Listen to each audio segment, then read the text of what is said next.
fighters presented by Atemi Law for this bout in the welterweight division. Nate Garib versus Trey Martin. And Garib with a 3-inch height advantage as well as a 2-inch reach advantage. Wants to utilize that in this fight to dictate the distance of this fight. Ladies and gentlemen, we are set for the next fight of the night. Scheduled for 5 2-minute rounds in the lightweight division. Presented to you by Atemi Law. Introducing to you first, fighting out of the red corner. Tonight he wears black and gold. He stands 5 feet 5 inches tall. His official weight, an even 157 pounds. His pro boxing record stands at 17 fights, and tonight he makes his BKFC debut. Fighting out of Columbia, Missouri, here is Trey Big Dog Martin. And across the ring, his opponent, fighting out of the blue corner. Tonight he wears green. He stands 5 feet 8 inches tall. His official weight, 160 3/4 pounds. His MMA record stands at 13 victories, opposite 3 defeats, and tonight he toes the line for the very first time. Fighting out of Southampton, Massachusetts, here is Nasty Nate Garib. And our referee in charge of the action, Brian Miner. Nate Garib told us, I have to control the range, be it inside or outside, and I have to showcase my creativity throughout. Round number 1, green and gold trunks for Nate Garib, black and gold trunks for Trey Martin. Garib immediately to the jab.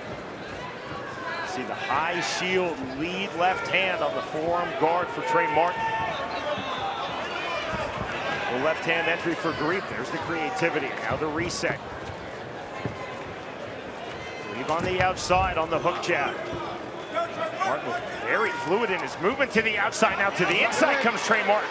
Short left hand, big left hand on the turnover from Garib, and now the exit, swing and a miss. Martin again trying to use that left forearm shield block. Got shades of 1882. That is a classic bare knuckle boxing, not bare knuckle fighting guard, but it is effective. See the measuring. Now to the inside comes Nate Garib, heavy. This is exactly where Garib wants to be on the left hand. Martin, though, told us he wanted to work on the inside as well, but now his back against the ropes. There's the separation from Brian Miner, right back to it. 55 seconds remaining in this welterweight bout, round number 1. Once again, this inside fighting, definitely where Garib wants to be. Side headlock from Martin, duck under from Garib. Half tie plum now from Trey Martin. Continuing to throw to the body as he was caught in that half-tie plum. On the reset, 35 seconds remaining in the first round. Continuing to measure with the jab, the hook jab. Garib on this step in, short right hand from Martin in the clinch. Martin again being active on the clinch, right hands to the head. That's a flush right hand from Martin. Garib taking shots in this clinch. I mean, those shots weren't devastating, but they are landing. Tie plum again, held by Martin, but with his back against the ropes. Good hand trap on the inside from Garib. That was clever, that was smart. Short lefts to the body from Garib to the belt. We move to round 2. A lot of inside work done by Garib. Nothing too damaging. However, he is taking Martin out of a position he wants to be. He wants to be in that pocket inside throwing punches. Garib's not letting that happen.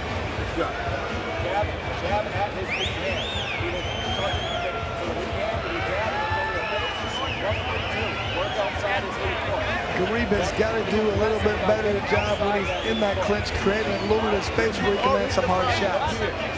Martin at this point doing a good job of holding his opponent tight. Throwing little punches aren't really doing much, but he's not eating too much damage at the same time. Garib can create a little bit of a space and land some power shots to be much more effective.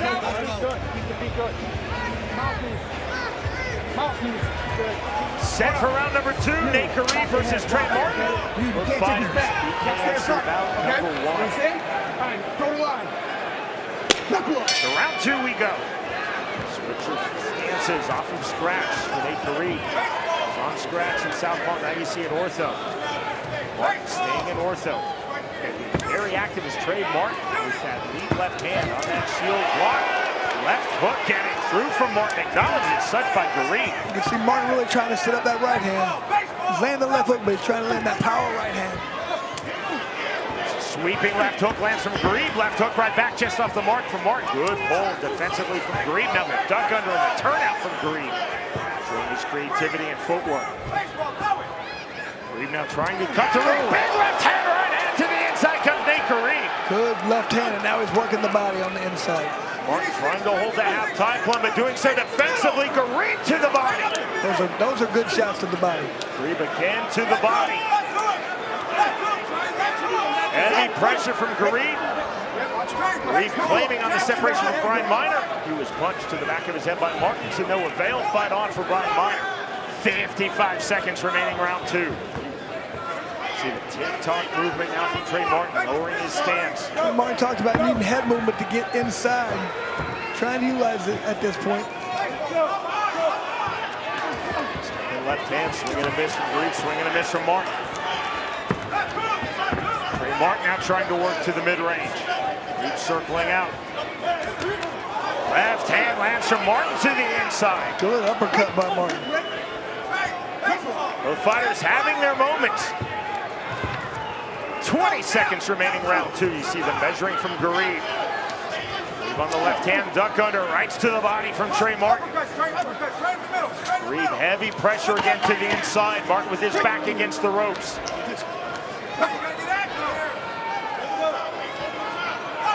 Martin on his back foot, looking to explode forward on the lead left hook. The bell, we go to round 3.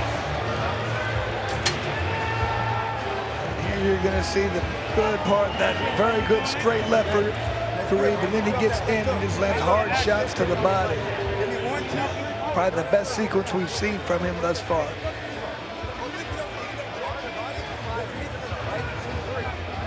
Chris, I believe those are the Bare Knuckle Fighting Championship version of leg kicks. Just strikes of attrition. Just continue to do a little bit of damage, making you feel uncomfortable.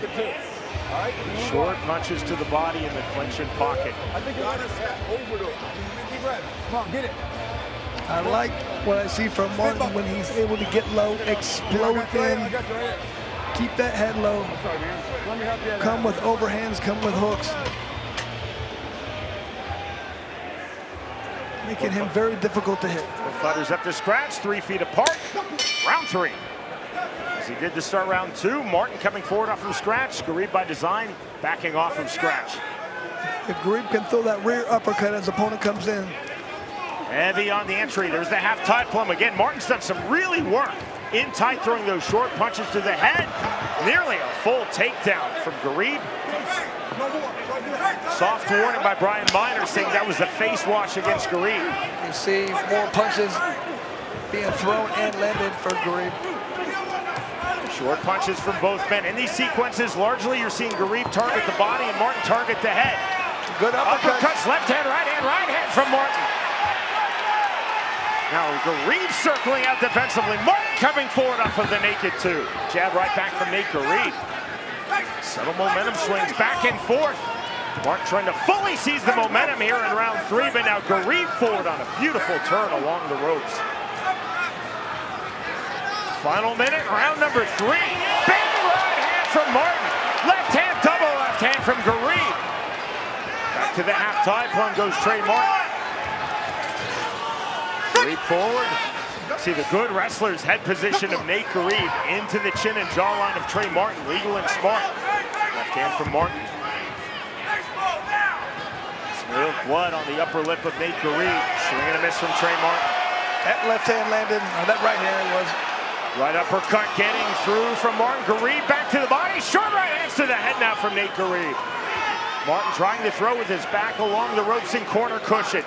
Heavy pressure from Nate Garibe. He told us as such in our fighter meeting.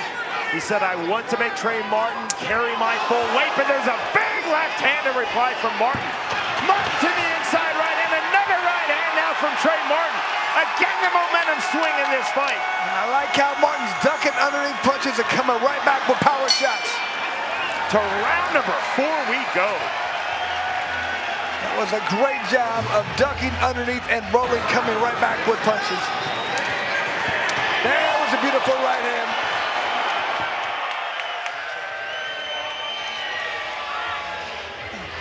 Right at the end of that right hand.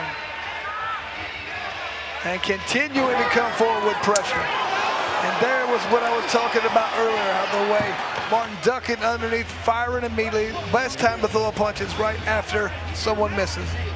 Out of position always.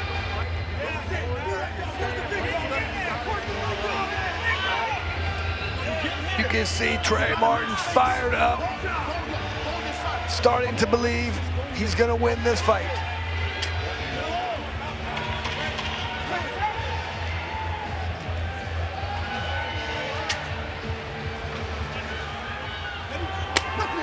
Both fighters have had some really good moments through the opening 3 rounds. To round 4 we go. That start off from scratch in the 4th round for Trey Martin. Letting go with the right hand. Green now using the high forearm shield block. Left hand on a check left hook from Nate Garib. Trey Martin really starting to throw combinations when he gets inside. That's where he wanted to be, in the pocket, throwing hard shots. Left hand from Trey Martin. Good uppercut. Right uppercut, left hand. Garib on the right hand. Firing right back, Trey Martin. Martin now cut on his forehead, right hand, left hand. You see the smear of blood across the forehead of Trey Martin.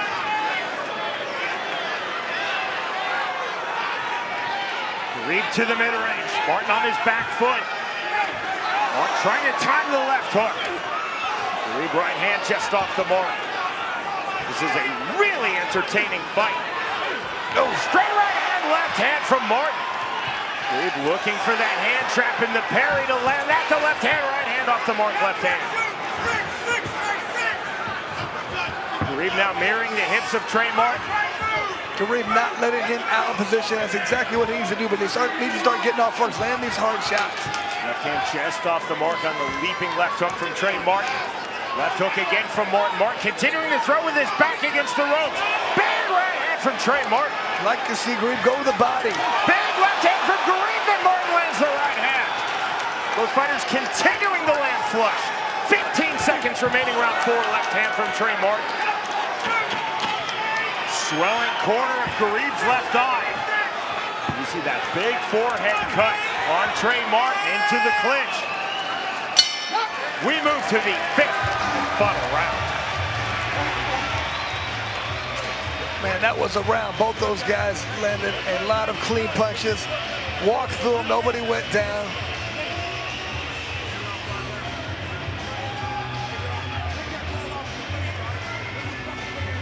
And here you can see some of the handiwork. That left hand, that did the damage. That cut open the forehead of Martin. You can just see Martin firing back, landing those right hands.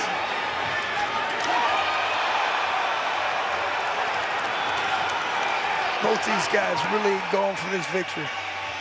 Neither guy taking a step backwards.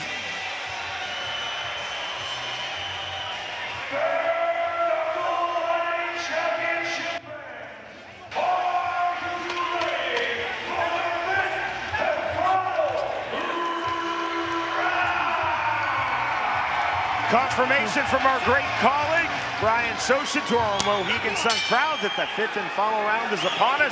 Nate Garib versus Trey Martin. Both fighters making their BKFC debut. Both fighters most definitely giving and receiving effectively through the opening 4 rounds. Continual momentum swings and shifts. There's the left hand from Garib, right hand. One of the best punches landed. Turn forward on the naked 2. Right hand deck under from Garib into the clinch. Garib has continued to do that and work the body in the clinch, while Martin has targeted the head in the clinch. Good restart from Brian Miner, keeping this flowing. Martin to the mid-range on the duck under. Almost a side headlock position, trying to find a half-time plug as Trey Martin, and again those short right hands. Full side headlock. That was the reason for the separation from Brian Miner. Side headlock is not a legal position under these unified rules of bare knuckle fighting. Swing and a miss, left hook, Trey Martin. 1 minute remaining in this welterweight fight. Trey Martin really trying to utilize that head movement to avoid those shots. Ooh, ooh. Short right hand, big right hand again. Strong volume flurry sequence from Trey Martin. Green now resetting and taking the right hook.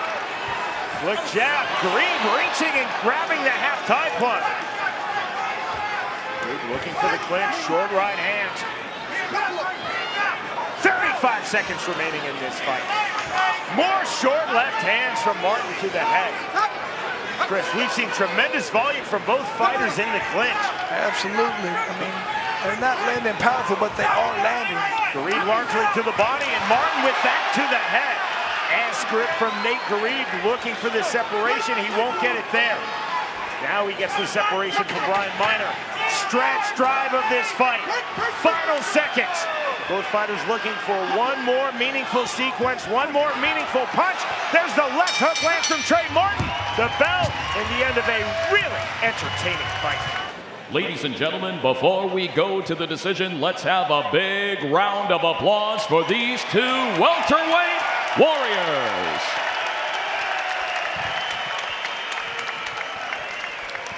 This welterweight war has completed the scheduled 5 rounds, and our judges at ringside send in a split decision.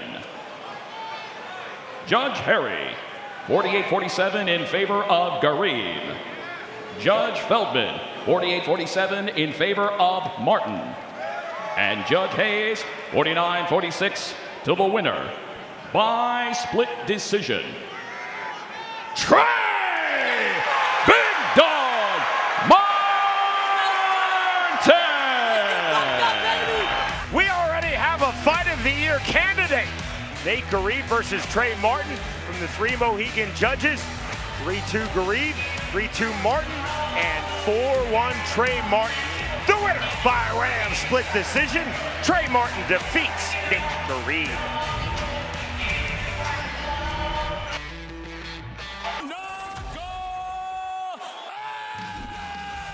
Welcome to the new BKFC app. Get monthly BKFC events for $7.99. This is the best show in combat sports.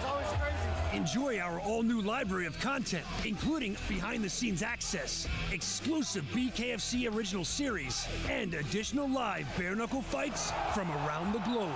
Knuckle up with the new BKFC app, only $7.99 per month. Friday, June 19th, Nashville becomes Bashville. It's the debut of Bare Knuckle Fighting Championship in Tennessee. Watch Bare Knuckle Fighting Championship OG Tony Loco Soto fight JC DeLeon, a warrior hungry to build his name at Loco's expense. Plus, see rising sensation, the leader of the Rivera era, Nate Rivera, throw down bare knuckle style with the always ready Trey Martin. Watch the world's most exciting combat sport live on the BKFC app. Download it at bkfc.com. Evening time in the featherweight division. Nathan Rivera versus Tommy Stratum. Our tale of the tape is presented by Amnesia Vodka. And a significant 4-inch height and reach advantage for Rivera. He does a great job of controlling the range. He needs to do so against Stratum. Ladies and gentlemen, we are now set for the co-main event. Scheduled for 5 2-minute rounds in the featherweight division. Presented to you by Amnesia Vodka, Ultra Premium Redefined. Introducing to you first, fighting out of the red corner. Tonight he wears black and white with gold trim and also trimmed in the proud colors of the United States of America and South Africa. He stands 5 feet 7 inches tall. His official weight, an even 146 pounds. His BKFC record stands at 4 victories opposite a single defeat. He is a former BKFC featherweight world title challenger. Fighting out of Johannesburg, South Africa. Here is Tommy the Farmer Stratum.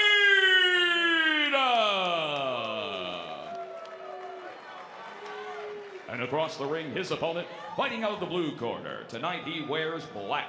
He stands 5 feet 11 inches tall. His official weight, an identical 146 pounds.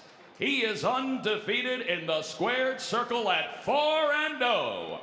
Fighting out of Smyrna, Georgia, he is the undefeated leader of the Rivera era. Here is Nathan the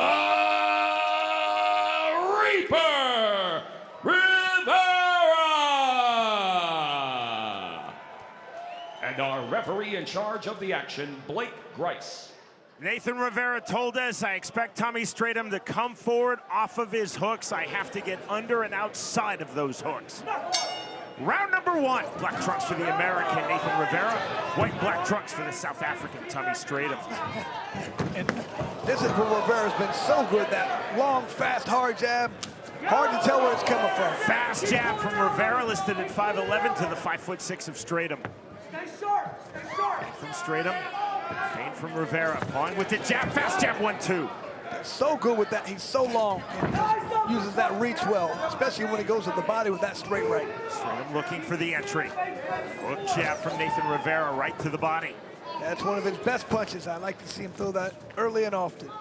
See the foot feint from Tommy Stratum resetting. There's the jab from Rivera. The feint in the right hand, Stratum to the inside. This is now where Tommy Stratum wants to be, short left hand. Separation from Blake Grice. Great job in that situation, Rivera. That's where Stratum wants to be. He didn't let him have it, smothered it. Step in left hand, heavy pressure to the inside, the elevation from Rivera, and then he's to the canvas. Will the slip correctly so from Blake Grice, big right hand, left hand. Strong sequence from Rivera. Straight up showing the upper body movement. Make it 2 on the step and heavy on the underhook goes Nathan Rivera. Not only that, but that long reach, that long step, and he makes that reach even more exasperated when he steps in with that long 2. Just saw an effective short right hand from Tommy Stratum in the last sequence. 30 seconds remaining, round number 1. This is our co-main, and this is massive. Huge implications for these two featherweights and across the 145-pound division of BKFC. 4-0 Nathan Rivera, 4-1 Tommy Stratum. Late here in round number 1. Feint from Stratum. Stratum to the inside again. On the turn, short right hand from Rivera. Now the defensive clinch. Baseball back grip gets the separation from Blake Grice. The bell, we move to round 2. Rivera makes it so difficult with those feints. If you just sit back and wait, you're in big trouble. Stratum has got to continue to come forward, get into his range, make this a dirty, nasty, rugged fight.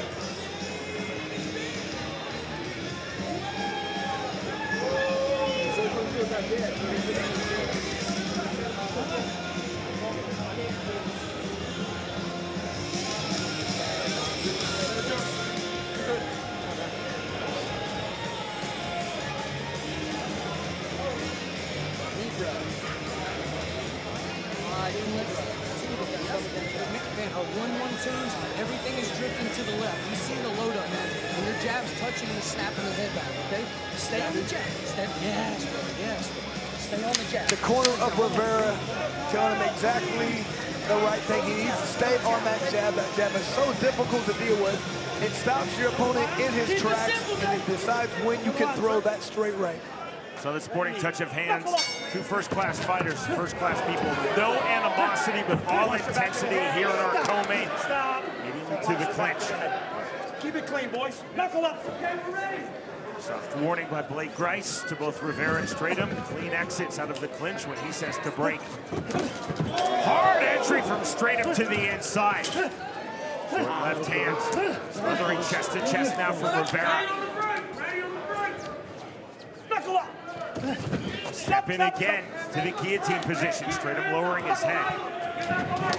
1-2, big right hand from Rivera. Chris, we're seeing really fast jabs thus far from Nathan Rivera. Not only that, but that good right hand, good uppercut right there. Short left uppercut from Rivera. Stratum again to the inside. Driving pressure from Rivera. Watch the back of the head in the clinch. Don't do it again.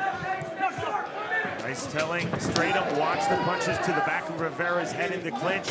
Exactly this type of situation. I mean, Rivera doing a great job using inside positioning to make sure Stratum cannot go to the body. I mean, Rivera just all over his opponent, waiting for the right time. 45 seconds remaining, round number 2. Rivera to the inside. Stratum with his back against the ropes. Blake Grice keeping this fight moving. Stratum trying to make this a dirty, rugged fight, but it's tough. Huge 2 again, flowing off of the jab for Rivera. Good duck under the level change from Stratum into the canvas. Takes the right hand, and that is ruled as a knockdown by Blake Grice. Up at 8 is the South African Tommy Stratum. He level changed and took the right hand from Rivera. I'm telling you, when Rivera steps in with that right, it's difficult to deal with. Oh, sweeping left hook from Stratum off the canvas. Right hand again, now the turn. Good turn. Take from Nathan Rivera. Listen for the clean break. That was a beautiful turn by Rivera. He turned Stratum and then threw a combination. Stratum still hurt. We are through 2 rounds.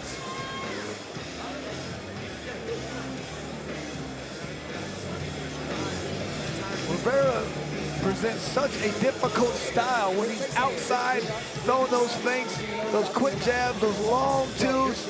He makes you rush in, and when you do, he came in to straight him to that right hand, and that's what did damage. You have to come in quickly or else you're in trouble. Turned his head and did a lot of damage, knocked him out. He was still hurt at the end of that round. But once again, it's that long jab, it's that long 2 that makes you have to rush in to get inside on Rivera. And when you do, you're at risk. You need to come in behind jabs, push off that back foot, stay in position, and then throw the right hand. If you just try and come in and throw a punch, Rivera's gonna catch you.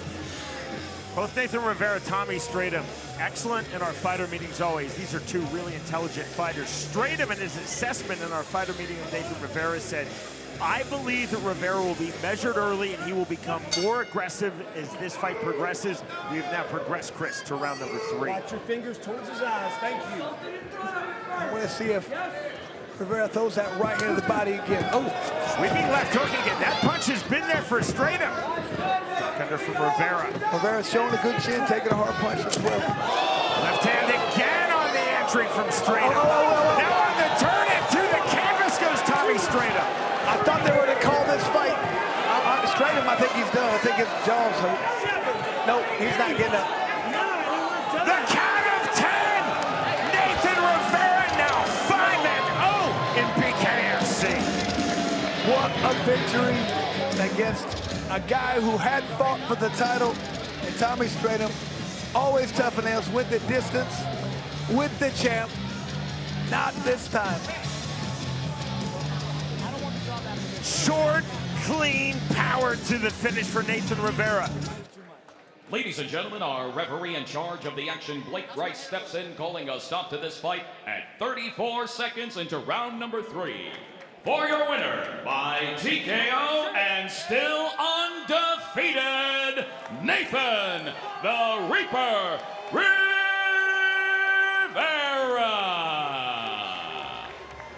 Nathan Rivera now 5-0 in BKFC. Certainly looking like one of the best featherweights in Bare Knuckle Fighting Championship, and indeed looking like one of the best pound-for-pound fighters in Bare Knuckle Fighting Championship. Stratum started to land the left hand, but then the short power of Rivera, the knockdown of Tommy Stratum in round 2, and the knockout of Tommy Stratum in round 3. The winner by way of round 3 KO, Nathan Rivera defeats Tommy Stratum.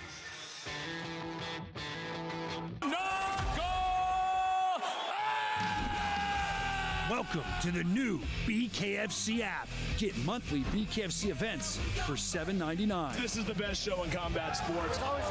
Enjoy our all-new library of content, including behind-the-scenes access, exclusive BKFC original series, and additional live bare-knuckle fights from around the globe.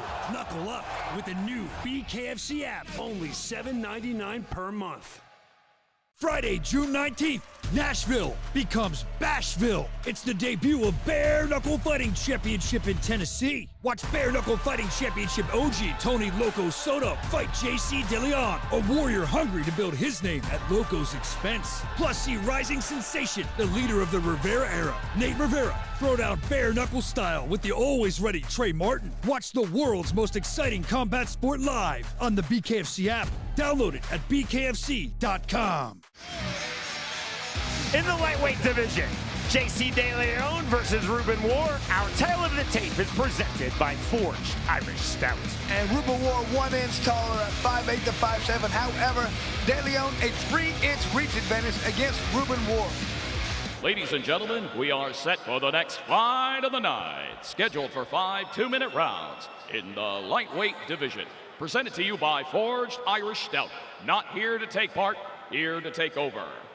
Introducing to you first, fighting out of the red corner, tonight he wears pink.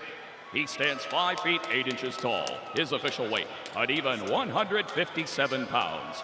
His BKFC record stands at 2 victories opposite a single defeat with 1 fight even.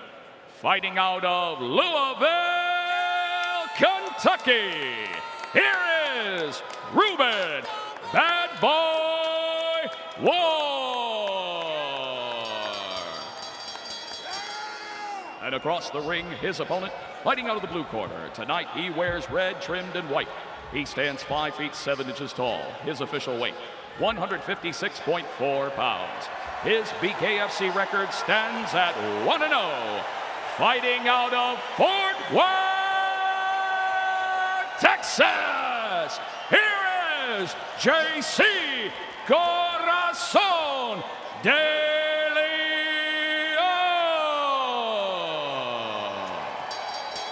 and our referee in charge of the action, Mark Galloy. JC DeLeon told us, I feel that I will be faster than Ruben War. I have to use my speed to quickly seize openings. Round number 1, red trunks for JC DeLeon, pink trunks for Ruben War. Big swings to start this lightweight bout from War. Now to the jab. Right on the step in, jab from DeLeon. You see he's in southpaw, War in the ortho stance. Right hand. That's a stumble from Ruben War. Tangled his feet now to the double under. Single underhook. Separation without the calling of Mark Galloy. Good sportsmanship from both DeLeon and War. We fight on. To the center circle. Big left hand on the step in from DeLeon. DeLeon doing just what he said, stepping outside that lead foot. That leads to that straight left hand. You see the measuring from JC DeLeon. Now the measuring from Ruben War. There's the left hook on the duck under from War. That was clever. Feint step, almost a leap feint step from DeLeon. You definitely get the feel in this fight, whoever gets up first and lands is doing more damage. Short right hands to the inside. War doing a good job keeping this fight moving. Touch of hands, right back to it. 55 seconds remaining, round number 1. Short right on the inside, left hand. Walk down, step in, left to the body from DeLeon. That was clever. On the turn, right hand, left hand.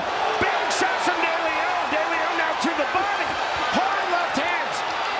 There was head, then body from JC DeLeon. Big again with left hands to the body. War on the level change right hand. DeLeon doing a lot of damage in that clinch. War trying to reset, 25 seconds remaining, round number 1. Both fighters talked about holding center ring. Right now coming forward from center ring is JC DeLeon. War with his back against the ropes, taking huge right hands to the body. Now a left and a right to the head, another right to the head. Back to the body goes DeLeon. 10 seconds. Knuckle up! War coming forward, left hand into the clinch. Stop! War cannot keep going backwards. He's getting forced against the ropes. DeLeon dominating in that clinch. Round number 2. This very pivotal, very intriguing lightweight bout. JC DeLeon 1-0 promotionally in BKFC, 3-0 in the sport of bare knuckle. Ruben War looking for his 3rd victory in BKFC. DeLeon just is very fast and accurate so far this fight. All over his opponent, he's staying right in Ruben War's face. War getting to the inside. Strong start from both men. Very aggressive start here in round number 2. Baseball bat grip gets the separation from Mark Malloy. That was intelligent for Ruben Ward. On the right hand, left hand, back to the clinch. Labs to the body from DeLeon. DeLeon relentless throwing to the body in the clinch. Looking very good so far from that point. Just stepping outside, leaving on that lead foot, landing that straight left. See these big step-ins from DeLeon to the mid-range right hand, left hand, short right hand. Get into the clinch, overhook, snatched by Ruben Ward. He is cut in his left brow. 60 seconds remaining, round 2.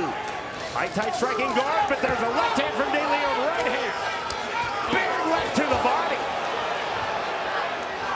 Ward starting to walk through tremendous body shots, lands the overhand right. You can just see that pace that DeLeon is putting on it, starting to wear Ward down a little bit. But as Ward is walking through these body shots, as he lands a left to the head, it means that DeLeon is landing tremendous body shots. Now DeLeon to the head. Short left hand, flipping left, right hand, left hand. Big shots now to the head. From the body to the head for JC DeLeon. See the smear of blood across the face of Ruben Ward. Cut under his right eye, cut his left brow. More body work from DeLeon. His body shots are devastating. There's a short turnover left hand from Ward, but the volume right now to JC DeLeon. He has been methodical, Chris. Body then head, back to the body. More body work. Half tie punch from Ward, but it's DeLeon throwing to the barrel. We move to round 3. Just continue to go backwards against the ropes and take this beating. This is a medical timeout called by referee Mark Malloy. This is the first appearance by a Texas Commission doctor on the evening. The finger test.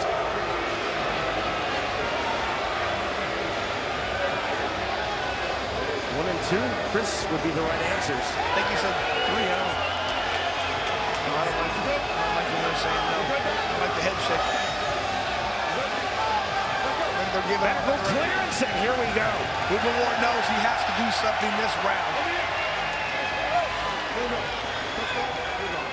Great procedural reffing by Mark Malloy. Medical assessment and clearance. Round number 3 underway. If you're DeLeon, you have to know your opponent's coming out with everything. You have to, big left hand. It's the continual step-ins. Mouthpiece out on that left to the body by Ward. Ward losing his mouthpiece. Telling Kalora, I've lost my mouthpiece, and that was really sporting from JC DeLeon. He did not have to stop. On the left hand, mouthpiece in, right back to it. There's the left hand from DeLeon, starting to the head. Ruben Ward is in so much trouble at this point. He's hurt. He's cut badly. DeLeon is all over him. And drops JC DeLeon, and is ruled a slip immediately by Mark Malloy. I know the legs were kind of caught up there, but that definitely could have been counter knockdown. Ruben Ward says that he does not want to continue. He thought he had the knockdown. It was not ruled a knockdown. And in surreal fashion, Ward tells Kalloy, once Kalloy says it was not a knockdown, I am done. This fight is over. JC DeLeon now 2-0 in BKFC. That was extremely strange. We haven't seen much like that, Sean. Not sure what happened in that situation. I think Ruben was in big trouble. He landed a good punch. He thought he got the knockdown. Maybe just mentally deflated it. I'm not sure. I mean, looked like the right hand caused a knockdown to me, but just look how disappointed he is. He's like, nah.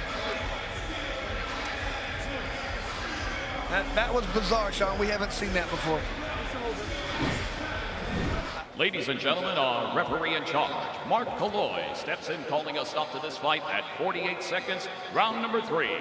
For your winner by TKO, JC Corazon. Thank you, Jesus!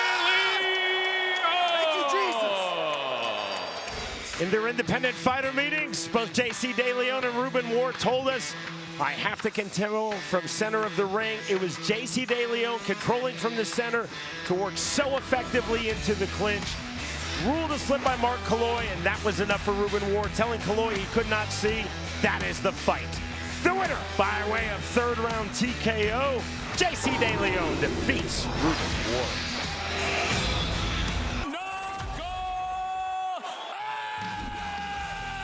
Welcome to the new BKFC app. Get monthly BKFC events for $7.99. This is the best show in combat sports. It's always crazy. Enjoy our all-new library of content, including behind-the-scenes access, exclusive BKFC original series, and additional live bare-knuckle fights from around the globe. Knuckle up with the new BKFC app, only $7.99 per month. Friday, June 19th, Nashville becomes Bashville. It's the debut of Bare Knuckle Fighting Championship in Tennessee. Watch Bare Knuckle Fighting Championship OG Tony "Loco" Soto fight JC DeLeon, a warrior hungry to build his name at Loco's expense. Plus, see rising sensation, the leader of the Rivera era, Nate Rivera, throw down bare knuckle style with the always ready Trey Martin. Watch the world's most exciting combat sport live on the BKFC app. Download it at bkfc.com. We're at 155 pounds for Tony Soto versus Kevin Croom. And you do have that few wins, height and reach advantage for Croom, which he probably will not utilize. He wants to get inside, wants to land those hard shots. He wants to confuse Loco and make him not know where these punches are coming from. Ladies and gentlemen, we are now set for the main event. Scheduled for 5 two-minute rounds in the lightweight division. Presented to you by OnlyFans. Introducing to you first, fighting out of the red corner. Tonight he wears black. He stands 5 feet 11 inches tall. His official weight, 155.2 pounds. He holds an undefeated BKFC record at 2-0. Fighting out of Kansas City, Missouri. Here is the undefeated Kevin Croom. And across the ring, his opponent, fighting out of the blue corner. Tonight, he wears black and gold. He stands 5 feet 9 inches tall. His official weight, 155.4 pounds. He also holds an undefeated BKFC record at 5-0. Fighting out of Hickory, North Carolina, by way of Brooklyn, New York. Here is the undefeated Tony "Loco" Soto. And our referee in charge of the action, Jimmy Neely. So often, Chris, we talk about range fights. This is a range fight, but it's not the traditional outside-inside. Soto wants the mid-range, Croom wants the clinch. Round number 1. Black and gold trunks for Tony Soto, black trunks for Kevin Croom. Croom off the jab. Soto staying on the outside. Stalking pressure to the surprise of no one, including Soto by Croom. Croom in the pocket. It's almost a wizard throw. Clearly a slip. And that time called by referee Jim Neely. If he hit him on the ground, is that what this call is? If that's a point already, wow. Okay, watch it next time. Not a point. Referee speak, that's called a hard warning by referee Jim Neely to Kevin Croom, meaning next infraction, that's a point deduction. Time in, right back to it. Stiff jab, counter right hand. Hard into the clinch goes Kevin Croom. This now is exactly where he wants to be. Soto throwing back. Croom driving pressure. The separation again from referee Jim Neely. The jab right hand. Lockdown pressure from Croom. That's that pressure right there. It's hard to deal with. It's hard to mimic. It's hard to get used to. If you don't have a guy in the gym who can mimic that, how do you get used to it? Stiff jab by Soto. Croom trying to walk through it. 50 seconds remaining, round number 1. Good left hook on the exit from Soto. Croom single-mindedly working himself back into the clinch from the half tie plunge. Short left hands from Soto. Croom left hands to the body. Underhook from Tony Soto. Again, the separation from Jim Neely. Keeping our co-main moving. 30 seconds to go, round 1. Literally running now into the clinch is Kevin Croom. Arguing with Neely, feeling that clinch should not have been broken. Right hand, right uppercut from Soto. Driving pressure from Croom. Croom and two fighters on the BKFC roster who are more intent than anyone coming into the clinch and holding the clinch. And Sean, when you get someone in that position, and this takes one round sometimes. People aren't used to this. And if Soto hasn't been training for this is going to be a problem. See the overhook by Soto. Boom, heavy front shoulder. Final seconds, round number 1. There is the bell.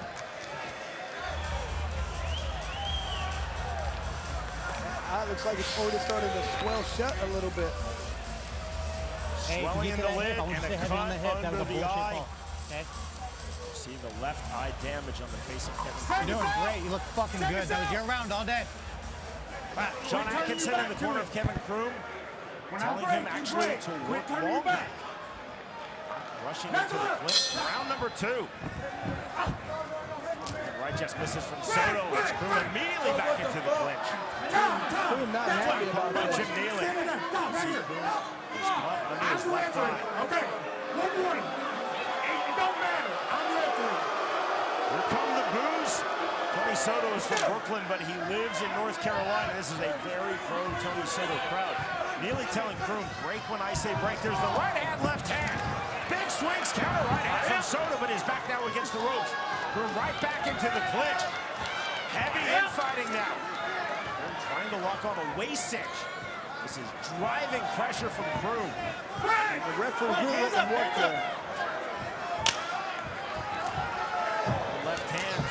Right hand from Soto. Soto on the left hand. Croom again walking through these big shots. Single-mindedly coming back to the clinch. Exactly where Croom wants to be. Side headlock, that draws the immediate break from Neely.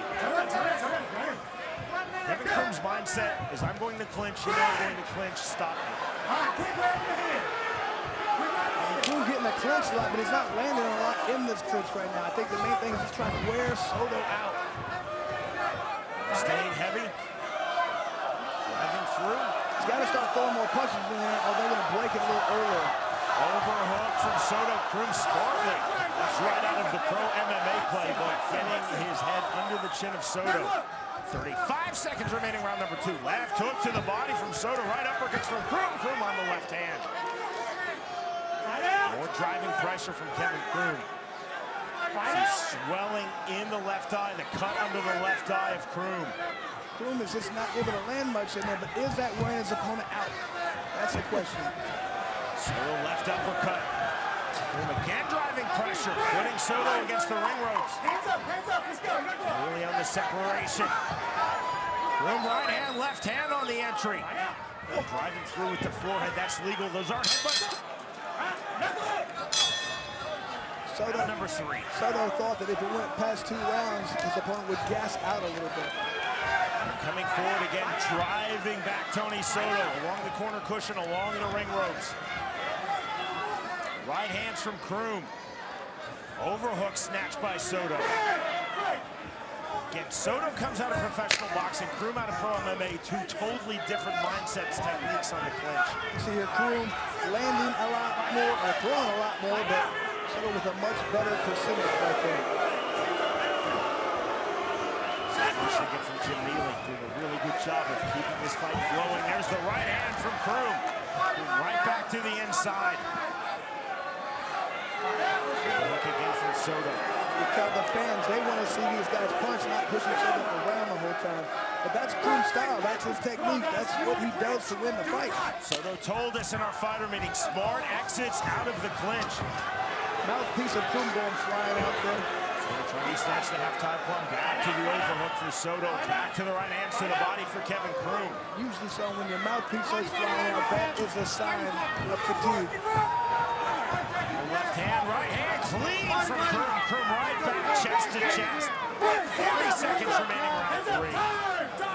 Soto just grabbed his shorts and time called. There's the mouthpiece right back in for Kevin Croom, time in. Stiff entry jab from Croom. Soto turns 180. Quit turning. You can tell that Croom is not happy about the way that Soto keeps turning around. It's like he has an advantage and they're not letting him use it. Under the good left uppercut. Croom relentless, and again you see the head pressure from Croom. Break. Back over here, let's go. Under the chin timing, that's legal. Those aren't headbutts. See that in MMA. a weekly basis. Kroom chest to chest. Hands up, hands up, hands up. Here come the boos. Kevin Kroom does not care because we are through 3 rounds. So that was the game plan coming in. It's been working for him. He feels like he's going to keep going to it. It's up to Soto to make him stop. That's the way he feels. Hey, you lost that round on optics, okay? The hip's not working. The hip's not working. The ref doesn't like it. Every time you get to the hip, ref pulls you off. I need you to keep doing what you're doing. Crash him and beat him up on the fucking on the cage.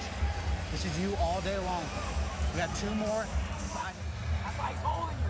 Now I want you to just take a little short step to the right, and he's gonna run to the right. He's gonna run to the uppercut.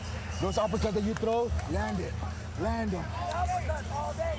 Once you see me pushing to you, turn him around, spin him around, fucking throw to the fucking ground. You win 3 rounds. Hands up, hands up, hands up. No need to hands up. You win first, second, third. Hands up. The corner of I need to Soto sharper on this. is wanting him to time those uppercuts as Kroom comes in with his head down. Clean this clinch up, or I'm gonna break Big it up. exhale from Tony Soto. Round 4, knuckle up. Round number 4 underway. Jab immediately from Soto, then immediately chest to chest goes Kevin Kroom. Good left hand from Soto. Staying heavy, staying tight. You see the waist cinch from Kevin Kroom. It's a legal technique. We just don't see it a lot in BKFC. Good jab again from Soto. There's the left hand from Soto. Soto trying to time Kroom. He knows Kroom is coming forward. You can just see right here, Kroom landing well in the clinch, 83%. Hands up, back to center. Left hand from Kroom. Back to the inside. Right hands from Kroom. Both these guys are in phenomenal shape. I don't think people understand how tiring this style is right here, how it takes it out of you. You want to use a clinch, you got to do it. Sail from Soto coming forward. Kroom from the center circle. Soto to the body. On the left hand. From the half tie plug. Good left hand from Soto. Soto lands some good shots in there. So heavy with the pressure. The head pressure, the shoulder pressure, and throwing punches. Left hand, right hand. Hands up. Knuckle up. Again from Soto. Kroom to the inside. Again, Soto turns 180. Let's go. Neely now telling Soto, don't do that. He's done it twice. On the right hook from Soto. Kroom back to the inside. Mouthpiece again for Kroom falling. I guess that's a sign of being tired. Tie club from Soto on the uppercuts. Short right uppercuts from Soto landing now in the clinch. Sean, this is very difficult to tell. Are the judges looking at the guy who's pushing the guy backwards, or the guy landing those little shots cleaner in there? We just told referee Jim Neely, I don't have a mouthpiece. We fight on. Final seconds, round number 4. We move to the 5th and final round. And Sean, this is very difficult to call. I have no idea what the judges are seeing right now. Well, I know what they're seeing. I'm not sure what they are seeing. I'm not sure how they're scoring this.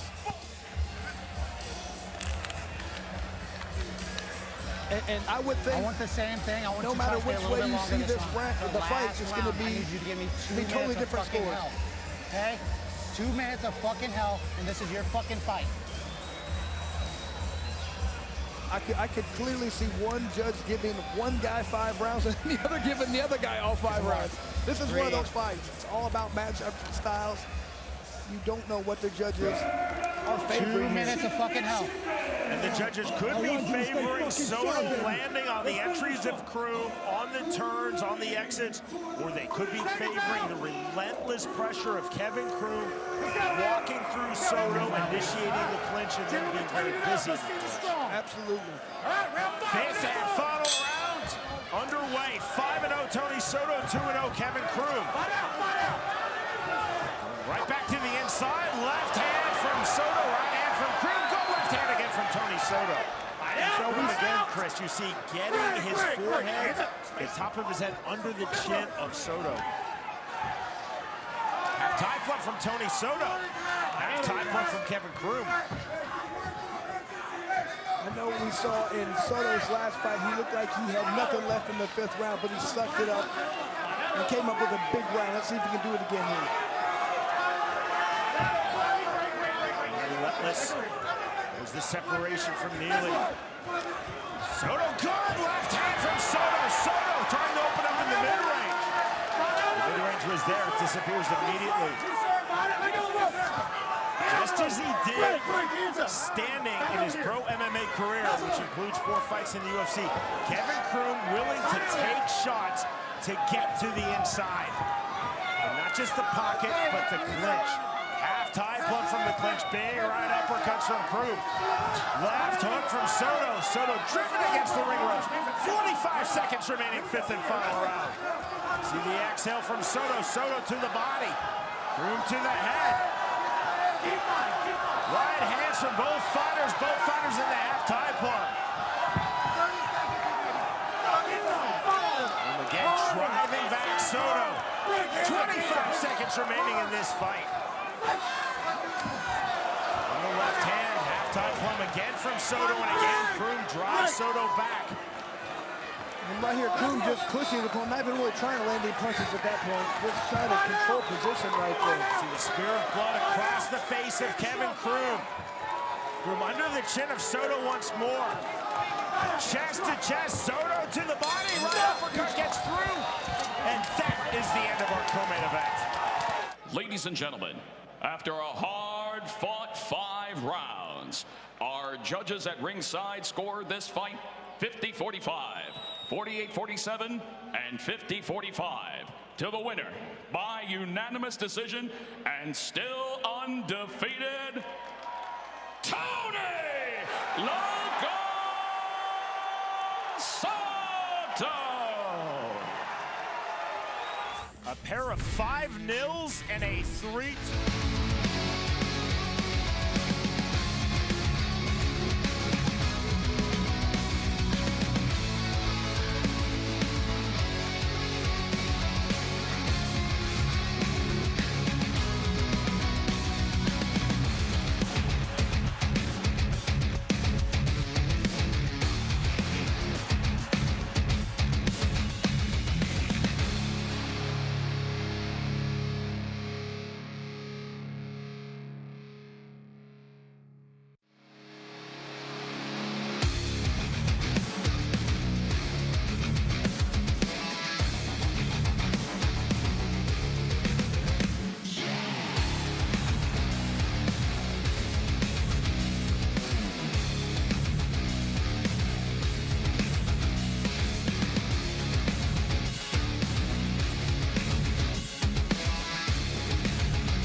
Music City, USA, a place where dreamers arrive with their eyes fixed on Broadway in hopes to leave with their names etched in history. Tonight, a new type of show premieres in Nashville as Bare Knuckle Fighting Championship storms into its 25th state. Leading the charge is battle-tested veteran Bobby Taylor, who toes the line against the precision and skill of Angel Hernandez in a clash of experience versus technique. Then the spotlight turns to Nathan the Reaper Rivera, young, confident, and rapidly becoming one of the most talked about fighters in the sport. Tonight, he looks to make everyone, especially his opponent, Trey Martin, remember exactly whose era we're living in, the Rivera era.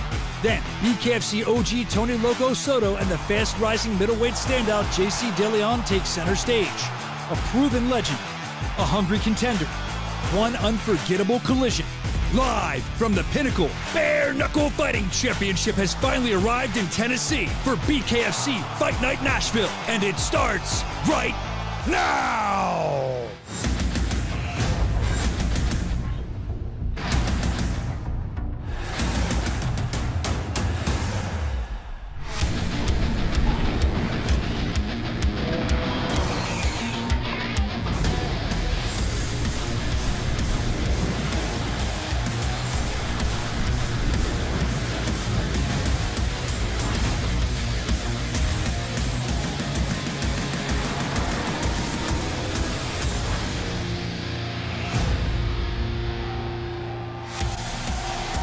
Knuckle Fighting Championship is presented by Bucked Up. Feel like $1 million.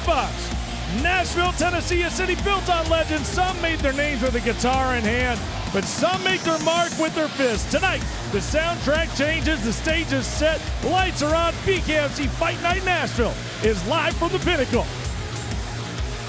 Let's get it started with the preview. 3 fights to get this Nashville Fight Night started. Watch out for the cruiserweights in this one. Zach Russ, Kelvin Rayford, a couple of towering brawlers. And this main card is money. Some newcomers, some BKFC vets featured here, but all bangers. But the feature fight with Tennessee's own Bobby Taylor and Angel Hernandez could steal the whole night. In your co-main event, 2 featherweights that can make major impact for the win. Nathan Rivera hasn't touched yet, has not been touched. 5-0, 4 finishes. Trey Martin, accomplished boxer, but only 1-0 in this game. Can he take out the Rivera era tonight? And finally, Music City, there will be blood in the lightweight main event. Nobody has ever accused Tony Soto of having a boring fight, and with one dominant performance, he could be back in the title picture. But JC DeLeon is a rising star, 1-1 with a shocking knockout. He's ready to beat the former contender and jump the line in the 155-pound division. Wow, welcome to Nashville, baby. BKFC Fight Night Nashville and Music City is all the way up. An incredible night loaded up tonight. Big title implications. We're in a brand new state-of-the-art arena here in the Pinnacle. And of course, we got the Ring of Fire, the small ring. Less square footage, more action. It has been one wild summer thus far. Let's take a look at everything between the bells. We've been everywhere, from Birmingham to Hollywood, Florida. And it's been welterweight mania going on here. Of course, Rico Franco becomes interim welterweight champion with a dominant victory over Connor Tierney, a new champion in that division, along with Dustin Payne.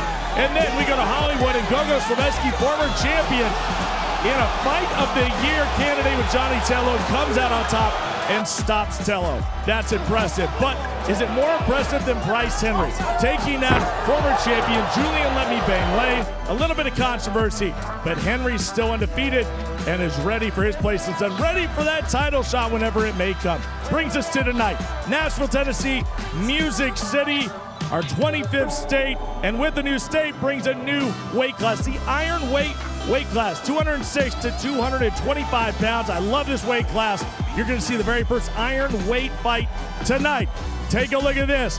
Of course, it's Broadway, it's Music Row, it's everything that Nashville is about. But folks, it's all about the fights tonight. It's a symphony of violence, and Nathan Rivera is one of the best young fighters to do so. The Rivera era is going down. Trey Martin, the big dog, is ready to shut the Rivera era over, ready to end the era before it even continues. What a battle. Main event, it's Tony "Loco" Soto, one of the most exciting fighters that's ever got between the ropes, taking on JC DeLeon, a rising star. Whoever wins this one, folks, is going to have their eyes locked in on Philadelphia. July 3rd, Liberty Brawl. Of course, we'll have that lightweight title fight. It's going to be Soto DeLeon that's looking closely at this one. I don't know.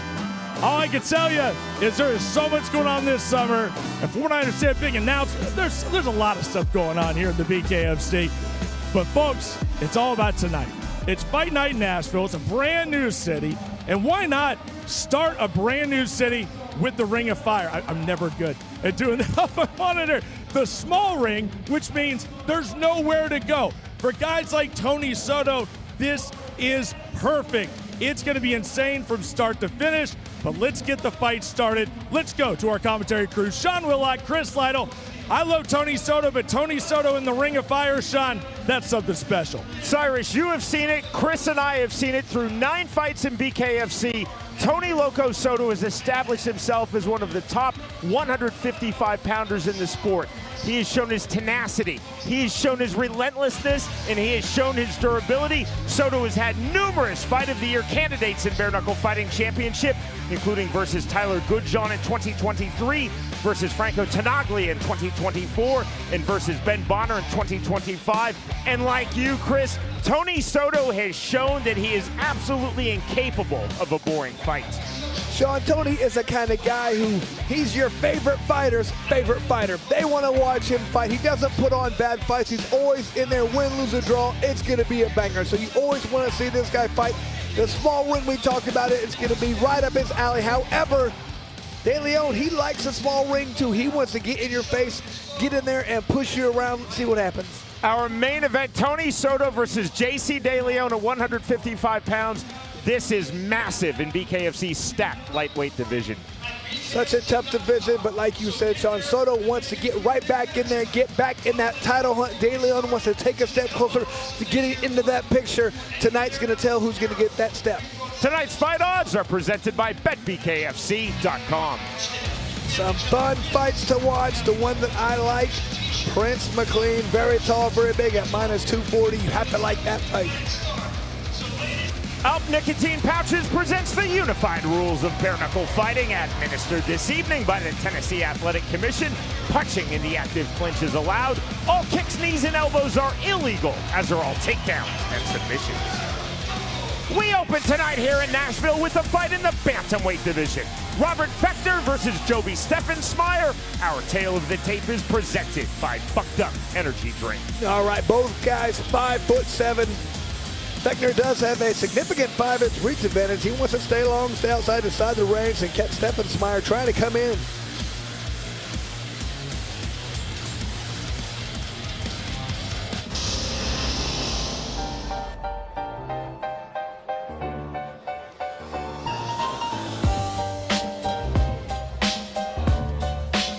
Joby Steffensmeyer set for his second fight in BKFC.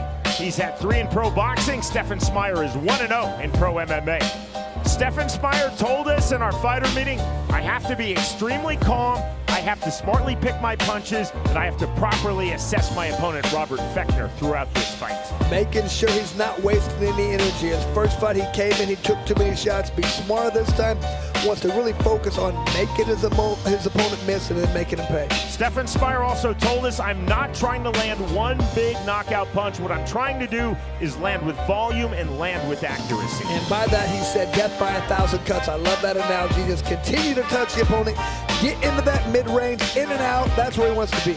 Steffensmeyer also said short, straight punches, small steps, deceptive movements.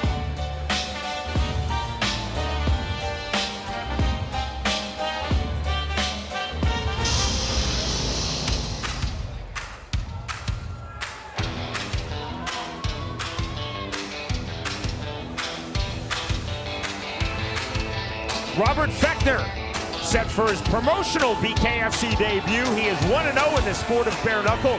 Fechter has had 3 in pro boxing, 10 as an AMI in mixed martial arts. Robert Fechter told us in our fighter meeting, I want to go long early off of scratch, establish my counters off of in and out movement. And he has to make sure he's constantly circling. He never wants to let his opponent play on his feet. Keep moving, stick, make it a difficult fight, and frustrate your opponent. Fechter also told us full extension on my straight punches from range. He said I'm going to keep throwing to the head of Joby Steffensmeier, not to his body. And I like something he said. He said, I really want to make sure I get his respect early. I'm throwing a hard shot right at the very beginning. I got to hit him hard. I got to get him to respect me. I got him to not want to come inside and stay long. Fechter also told us, I believe Steffensmeier will try to clinch once I start landing on him. Fechter said, I've been training heavily on the clinch, uppercuts and hooks throughout on the inside.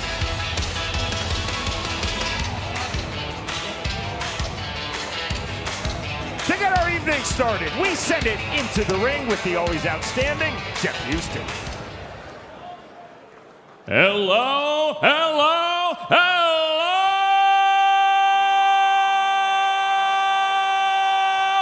Nashville!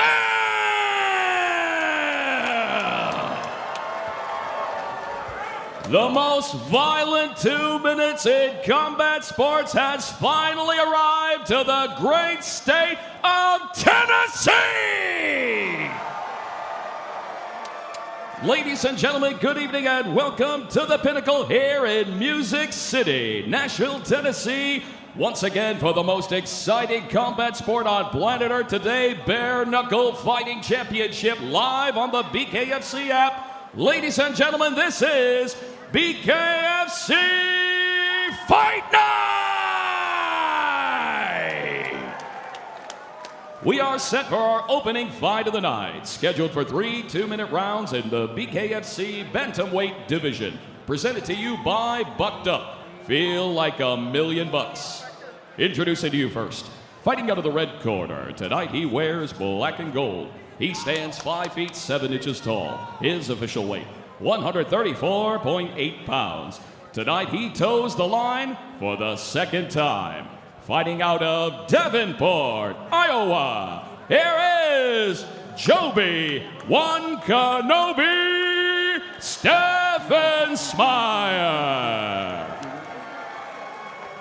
And across the ring, his opponent, fighting out of the blue corner. Tonight he wears white. He stands 5 feet 7 inches tall. His official weight, 135.8 pounds. His pro boxing record stands at 3 fights. He holds a bare knuckle fighting record at 1-0, and tonight makes his BKFC debut. Fighting out of Liberal, Kansas, here is Robert Wagner. And our referee in charge of the action, Nick Behrens.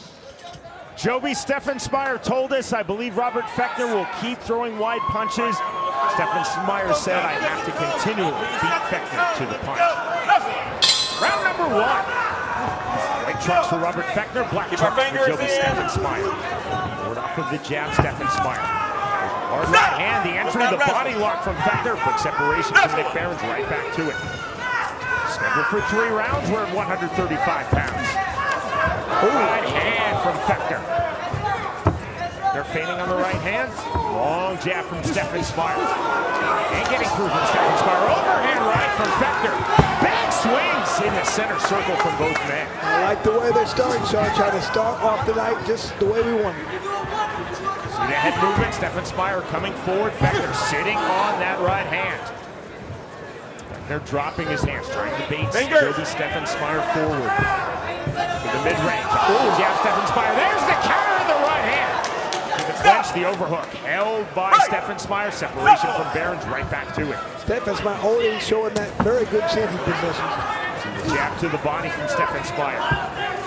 Fechter continuing to load up that right hand, throwing the naked 2 on cue on entry, Robert Fechter. Back into the clinch, to the body.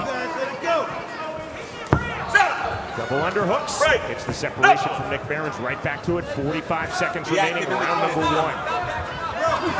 And stalking pressure now from Joby Steffensmeier. Lateral movement from Fechter on the outside. Missing with the naked 2. Counter hook to the body from Steffensmeier. Both fighters having their moments here in round number 1. Overhand right from Steffensmeier. Fechter Fechner just completely broke eye contact. I think he looked to the video screen. There's the left hook, right hand from Stephen Smyer. Stephen Smyer really trying to pick it up as this round is going on. I think he's trying to look at our video screen. How much time is remaining? That 10-second clock will tell you exactly how much time is remaining. You never can look at that for the time. It's always a mistake. Final seconds, round number 1. There is the bell. Especially in this sport, Sean, you better keep your eyes on your opponent. Both guys landed some very powerful shots in that first round. Throwing, swinging for the fences. Beautiful 2 counter right hands, back to back. You don't see that very often. Right hand followed by a right hand. Stephen Smyer coming with his own, knocking his opponent backward.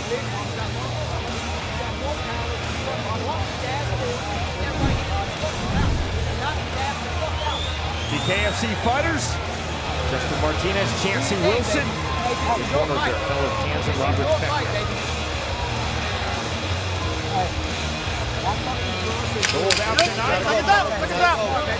We're just off of Broadway. The Pinnacle in Nashville, Tennessee.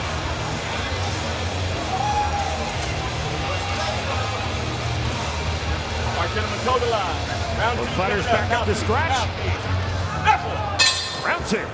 Immediately to the jab goes Joby Stephen Smyer. Jab again. They're trying to find a rangefinder. Still Chris sitting on the right hand. There's the counter left from Stephen Smyer. Stephen Smyer trying to utilize some head movement. Does it clinch once more?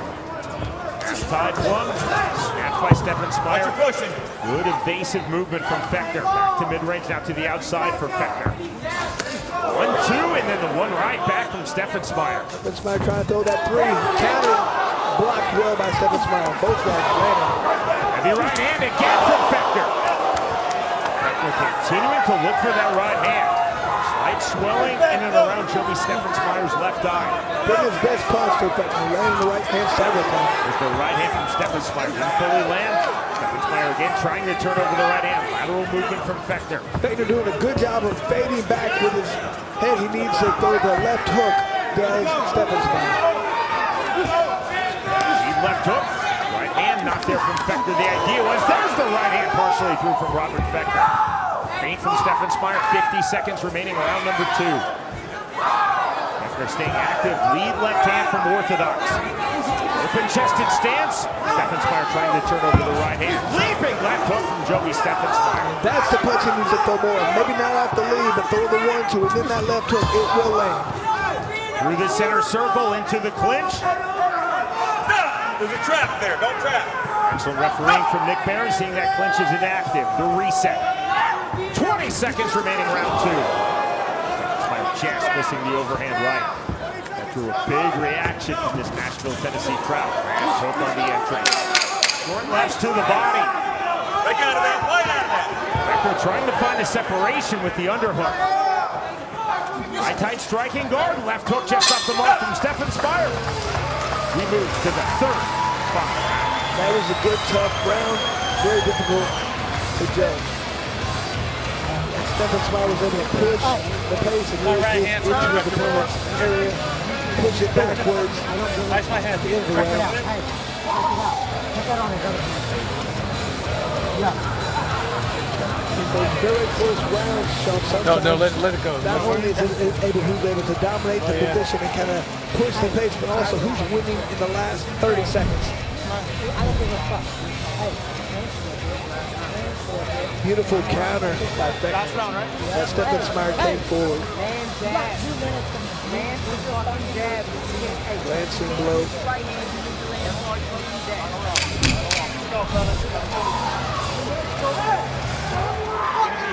Both these guys have to think they need to win this round.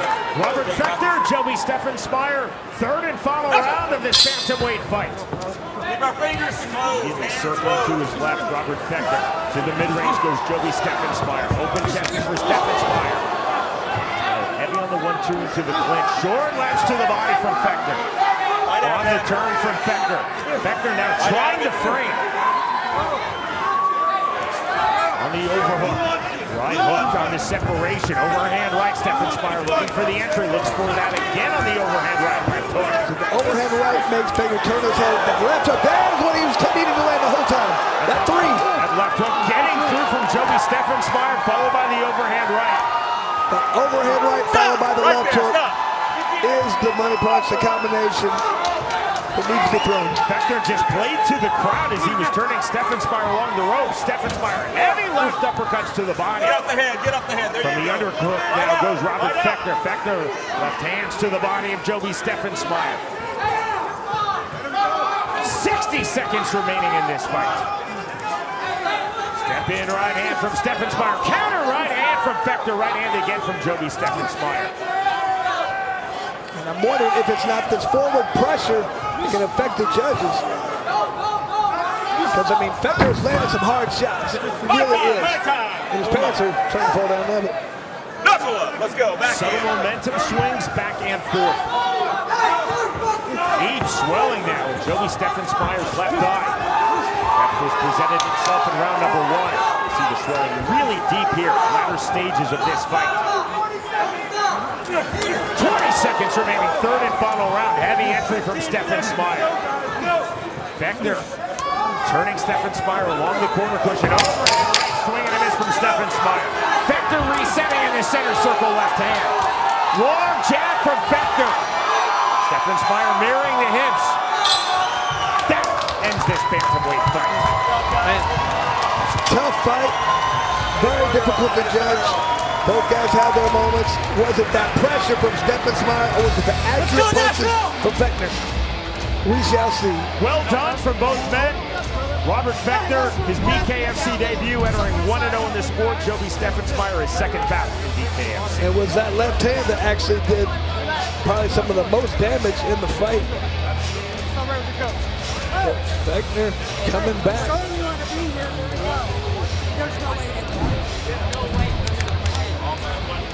Tonight it's our Bare Knuckle Fighting Championship debut in Tennessee. BKFC State number 25 as we are live in Nashville. Presented all evening long, commercial free by Bucked Up Energy Drink.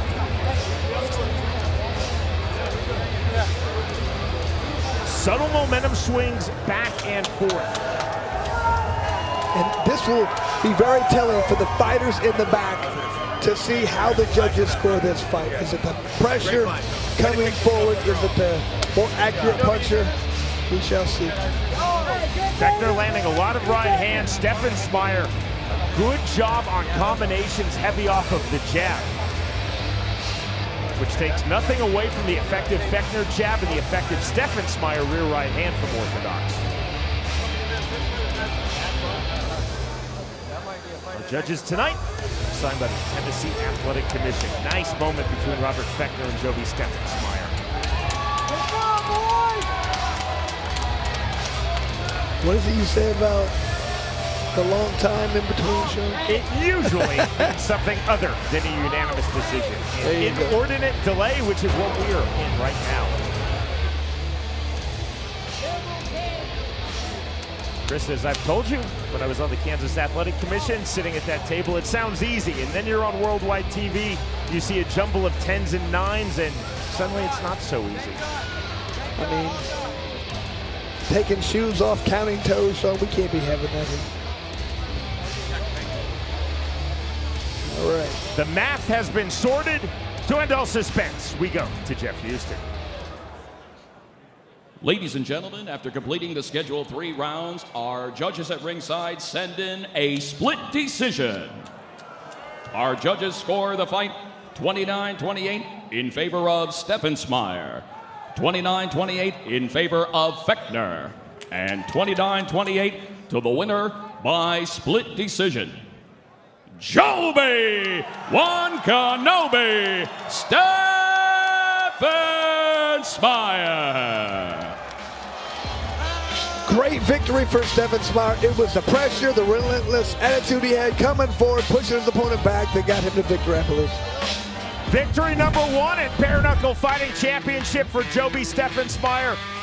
Well earned. Robert Fechter had his moments off of the right hand, but it was the distance control, the pressure, and the combinations that see Joby Steffensmeyer through to victory. The winner by way of split decision, Joby Steffensmeyer defeats Robert Fettner.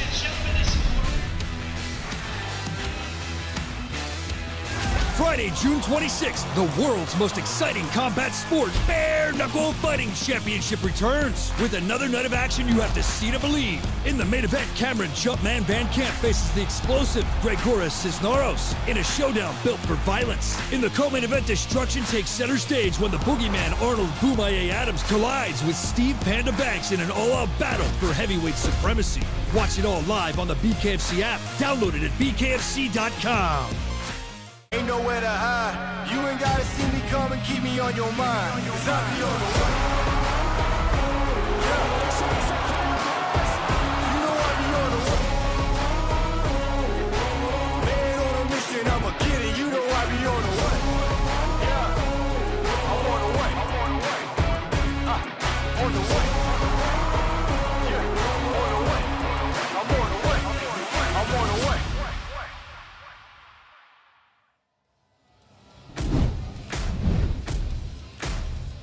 Well, here we are in Music City, Nashville, Tennessee. BKFC Fight Night Nashville is brought to you by Bucked Up, Feel Like $1,000,000. Bet Online. Ball Boys. And the world's creamiest stout, Forged Irish Stout. Well, folks, one of the most exciting young fighters in the business is this man, the Rivera era, Nathan Rivera. Of course, you want to scan your QR code. That's our co-main event tonight. Rivera looking to go 6-0 and get closer to a title shot. You don't want to miss it. It'll be live, of course, on the BKFC app. Of course, he's got to have a dance partner in there. But they are not going to be doing any square dancing in here, folks. It is going to be a battle. That is the big dog, Trey Martin, in the house. The big dog is ready to eat tonight here in Nashville. It is fight night, and we are just getting rolling. Let's go to our next tale of the tape. At 135 pounds, Peyton Hayes versus Julian Valencia. The numbers presented by ALP Nicotine Pouches. Okay, Sean Hayes, 1 inch taller, that's not much. 2 inch reach, nothing, not too much of a difference from the tail of tape for these two fighters.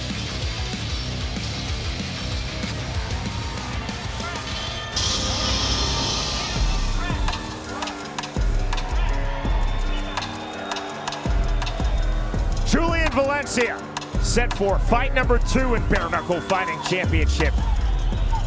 He had 5 bounces in AMI and MMA. Valencia told us in our fighter meeting, I want to stay on the outside. Valencia said, I'm focused on using a high striking guard and establishing my counters. Really wants to wait, utilize head movement to throw those counters. Feels like he's going to have a great chance to utilize that speed advantage he has, and he also has more power. Valencia said, my jab is key. It will be my distance control. Valencia said, from long range, smart pressure forward, always with excellent head movement. That's it. He's going to be aggressive the entire time. It feels like he can be doing that while utilizing the jab, also being forward, also pressuring, but doing so smartly from the outside.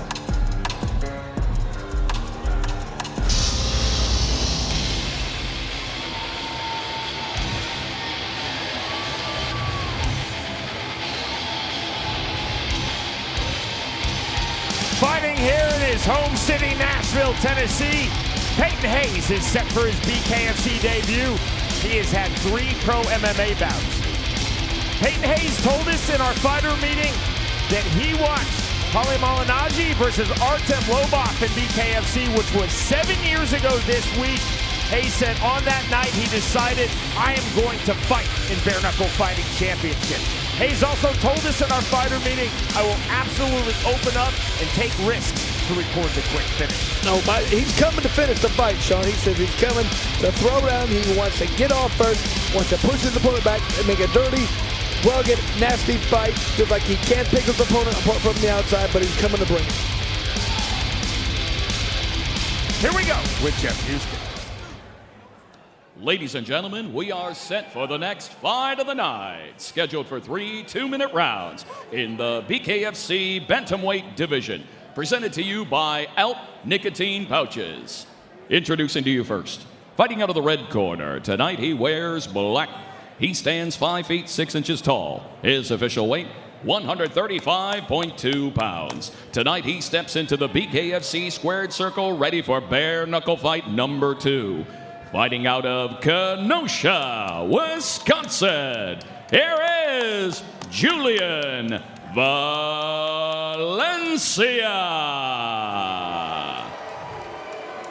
And across the ring, his opponent, fighting out of the blue corner. Tonight he wears black.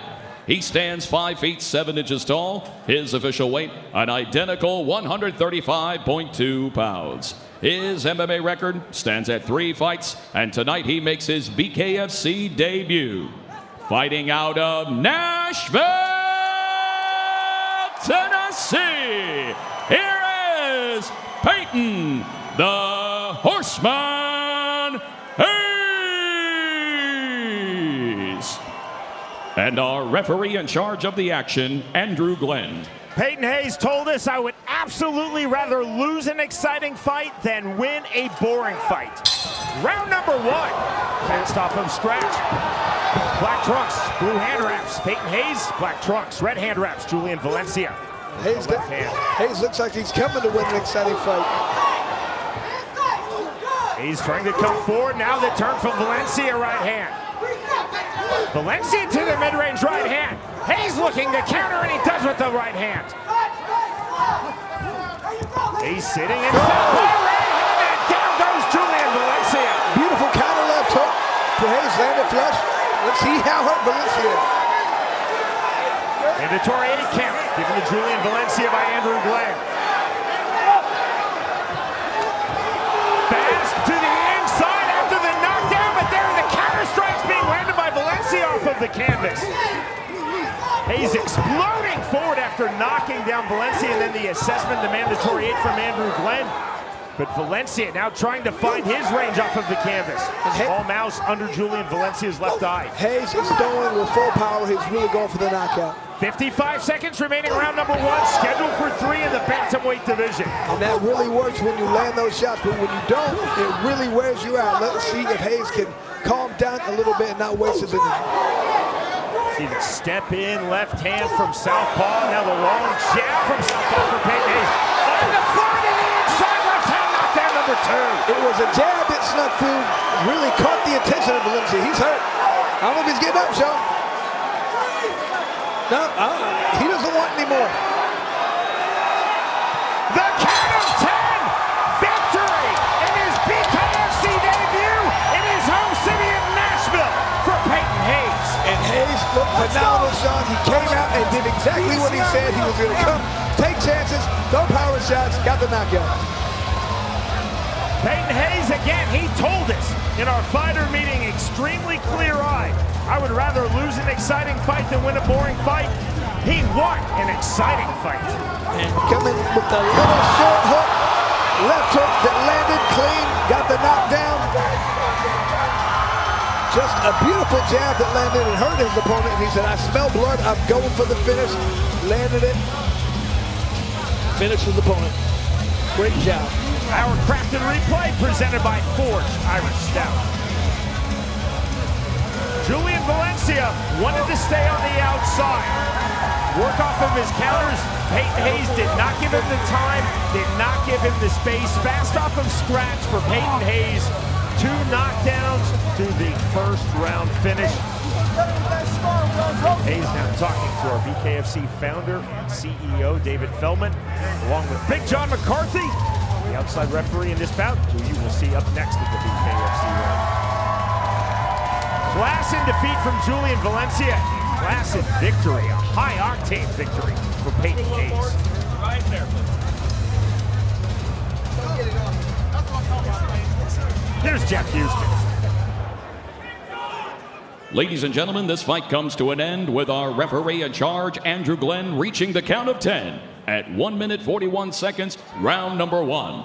For your winner by KO, Peyton, the Horseman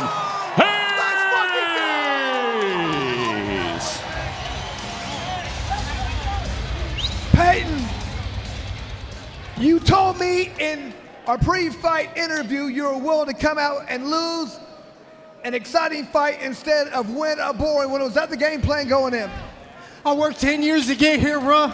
Shout out to my wife, my team at Nashville MMA, Deadshot Boxing. It took me a long time to get here, and I'm here, and I'm on top, Nashville! I fucking love you guys! Hey, it was a beautiful left hook that did the damage early. Was that the game plan, coming to come and land those powerful shots the entire night? Check, check, baby, that check hook wins every time! Congratulations on a great fight. Cannot wait to see you fight again. Peyton Hayes told us aggression is my key to victory. That was aggression as well as technique. Fast off of scratch, high volume with accuracy and power. Hayes dropping Julian Valencia twice in round number 1. The second knockdown results in the full 10 count from referee Andrew Glenn, and that is the fight.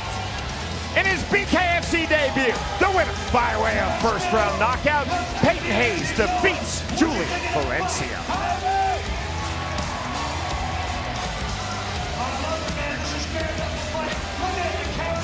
Friday, June 26th, the world's most exciting combat sport, Bare Knuckle Fighting Championship returns. With another night of action you have to see to believe. In the main event, Cameron Jumpman Van Camp faces the explosive Gregoras Cisneros in a showdown built for violence. In the co-main event, destruction takes center stage when the boogeyman Arnold Boomaye Adams collides with Steve Panda Banks in an all-out battle for heavyweight supremacy.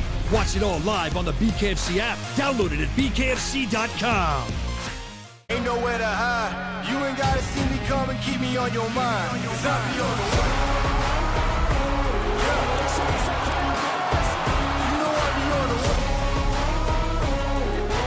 Man on a mission, I'ma get it. You know I be on the way. Yeah. I'm on the way. I'm on the way. On the way. Yeah. On the way. I'm on the way. I'm on the way. To the light heavyweight division we go. Our tale of the tape is presented by Forged Irish Stout for Zach Russ versus Kelvin Rayford. Both these guys very big for this division, but look at Zach Russ, 6'7", 81-inch wingspan. That's 4 inches taller. More of a reach. If he can utilize that, stay long, stay outside, come with those heavy punches, he wants to do so.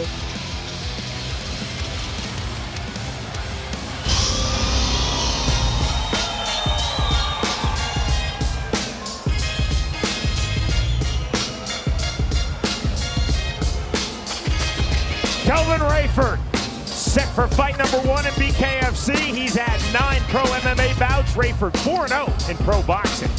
Kelvin Rayford told us in our fighter meeting, I feel that I have equal ability to be first and to be a counter striker in this light heavyweight bout versus Zach Russ. Rayford said, whether I'm in or out, whether I'm countering or being first, I will always utilize excellent head movement. Well, he wants to make sure he's downloading information earlier, trying to see exactly what his opponent's going to do. Not rush in there, not be reckless. That's that experience that he has, Sean. Rayford also told us I'm going to be extremely creative in my punch selection, in my movement, and I will keep changing speed and angles on my jab. Wants to be unpredictable, Sean, just like you said. Keep his opponent off balance. Feels like his opponent's really going to struggle with his power.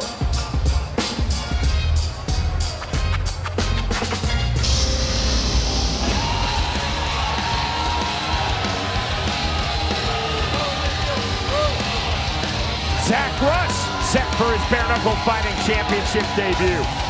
Russ is 2-0 in pro MMA. He's had 1 professional boxing match. Russ at age 20, the youngest fighter on this BKFC Fight Night Nashville card, and at 6'7", the tallest fighter on this card. Zach Russ told us in our fighter meeting, I want to stay on the outside, long, hard punches, constant naked twos from range. And Sean, he's throwing that big two immediately. He wants to send a message to his opponent. I'm powerful, I can hit you hard.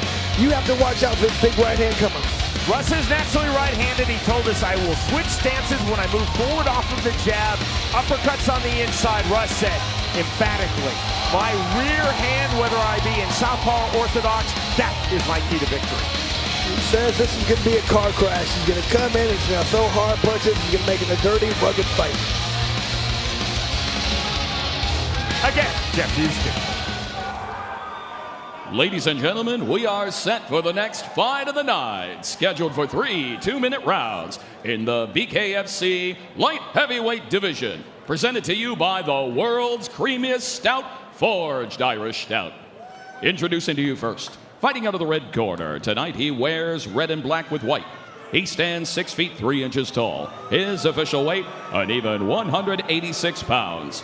His MMA record stands at 5 victories opposite 4 defeats. Holds an undefeated pro boxing record at 4-0. And tonight makes his BKFC debut.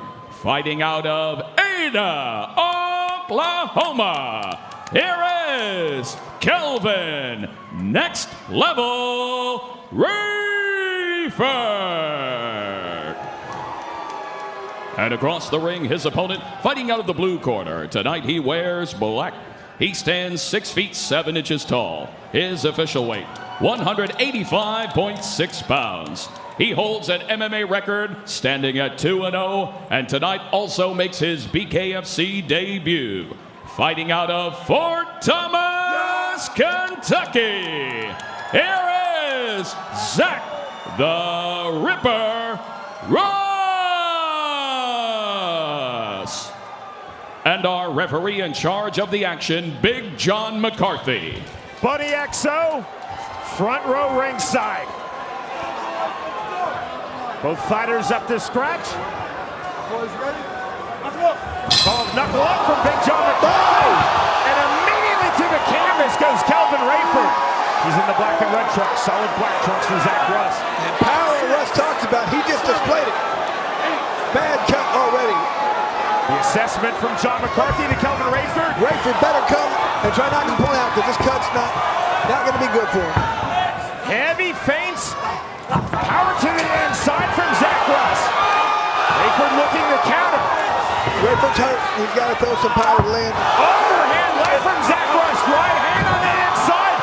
Push to the canvas is Kelvin Rayford, and that is ruled a slip by John McCarthy, correctly so. But he's still hurt. Look how slowly he's getting up. He's trying to get up. He does not get up on the push. John McCarthy stops this fight, and a lightning strike win in his BKFC debut for Zach Russ. Man, just lightning went all over his opponent. Went right at him, brought it to him, and the youngster comes through.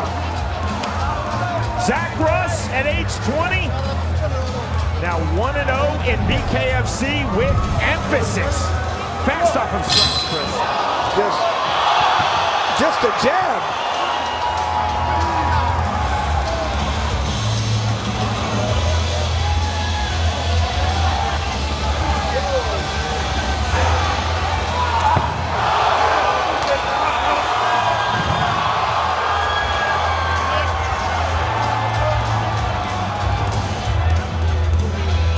Very excited.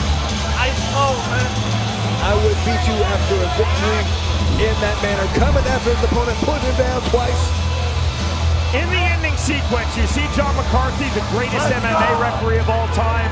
We are so happy to have him now in BKFC, ruling it as a slip. However, Rayford has to get off of the canvas and continue the fight. No different than in pro MMA. You have to get back up when the referee tells you to get back up. Even though it was correctly ruled as a slip by Big John McCarthy, Kelvin Rayford would not get off of the canvas. McCarthy stopped this fight, and that is the win for Zach Russ. The light heavyweight division of Bare Knuckle Fighting Championship, Chris, is now that much deeper with the arrival of Zach Russ. Well, you could tell, even though it was just a jab, Rayford was still hurt. That's why he didn't get up quickly. Zach Russ told us, I'm going to stay on the outside, but I'm going to throw with power. Long, straight punches. Zach Russ so quick off of scratch. To his credit, Kelvin Rayford, after being knocked down, started throwing heavy right hands. Zach Russ showing his composure. The turn, there was the slip, but then Rayford unwilling to get off of the canvas as instructed by John McCarthy. That is the fight, and here is Jeff Houston. Ladies and gentlemen, our referee in charge of the action, Big John McCarthy, steps in calling a stop to this fight at 45 seconds, round number 1.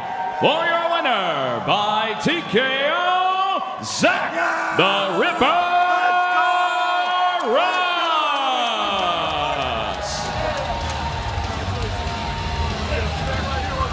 And what a performance for the youngest man on the card.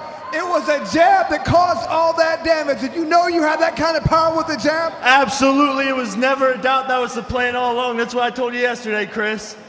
Absolutely. Now, you talked about the unbelievable power you have. Is that what you want all the other people in this division to know? You're coming for them with those power shots? I will touch you and kill you. Hey, is there anybody else you're looking to next? Who you're going to want to fight next? I'm not too familiar with the roster. Anybody, anywhere. 9 to 5 Russ. That's what I want to hear. Thank you, man. Zach Russ showing his range, showing his power from range, showing his composure as well. A fast start for the 20-year-old 6'7" Zach Russ off of scratch. Dropping Kelvin Rayford. Rayford off of the canvas, trying to throw big. The two fighters coming together. The slip is ruled correctly by Big John McCarthy. Rayford does not get off of the canvas, and that is the fight. The winner by way of round 1 TKO, Zach Russ defeats Kelvin Rayford.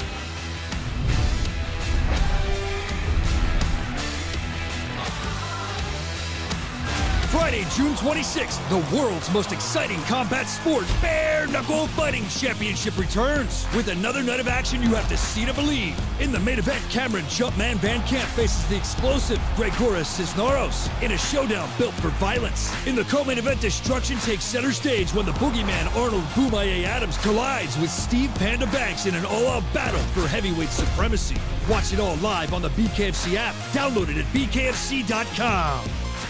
July 3rd, the fireworks start early with Bare Knuckle Fighting Championship. Undefeated world champ Austin No Doubt Trout eyes his next title when he fights UK violence maker Ben the Bomber Bonner for the vacant lightweight championship. In the co-main event, Britain Hart puts her world title on the line against the undefeated Dr. Sarah Schell. Plus, the unbeaten Johnny Cannoli Garbarino faces former world champ Mike Richmond. 3 undefeated stars, 2 world titles, 1 explosive night. Watch it live, only on DAZN. Sign up now at DAZN.com. Tech Pick brings you the numbers for this bout in the welterweight division.